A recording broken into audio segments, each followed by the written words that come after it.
New sponsor by Lords furniture জগতের এক উজ্জ্বল নাম। নিজেদের ঘরকে সুন্দর আসবাব দিয়ে সাজাতে আজই আসুন আমাদের প্রতিষ্ঠানে। শিবরাত্রিকে সামনে রেখে জলপাইগুড়ি শহরে ব্যস্ত সময় কাটাচ্ছে মৃৎশিল্পীরা।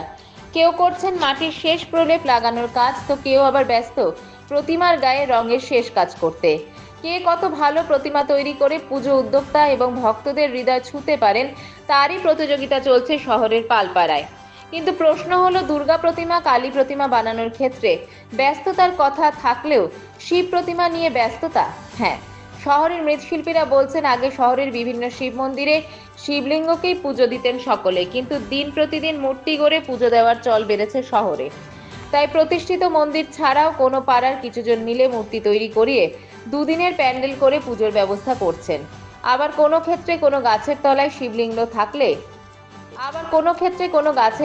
শিবলিঙ্গ থাকলে পুজোর দিনে শিব মূর্তি নিয়ে পাশেই মণ্ডপ বানিয়ে পুজো করার চল বাড়ছে প্রতি বছর। প্রবীণ মৃৎশিল্পী রতন পাল বলেন, কয়েকদিন বাকি।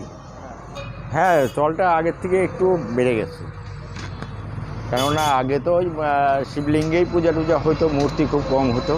আস্তে আস্তে এই মূর্তিটা এখন বেড়ে গেছে। এটা তো আমরা পাবলিকের ইচ্ছা, তাদের মনে জাগে এরকম একটা মূর্তির রূপ দিয়ে পূজা করব, এইভাবে করে মনে একটা তাদের ইচ্ছা, এইভাবে আমরা রূপ দিয়ে পূজা করব, এইভাবে হচ্ছে আর কি। হয়তো পাড়াতে হয়, পাড়ায় আশেপাশে লোকজন মিলে সেই পূজাতে উপস্থিত থাকে, আনন্দ উপভোগ করে, এই আর কি। আমার এখানে শিব পার্বতী যেমন গোটা 10, শিব সিঙ্গেল শিবও 3-4টে হয়ে গেছে। দাম বলতে কি, একদম ছোট হলে 3,500 টাকা, 3,000 টাকা এরকম ছোট। বড় যেগুলো আছে সেগুলো ধরেন 6,000, 7,000, 8,000 পর্যন্ত আছে। এটা সিজনের মধ্যেই পড়ে আছে। এইটাও কাজ এখন ভালোই হয়, আগে যা হতো তার থেকে অনেক বেশি হয় এখন।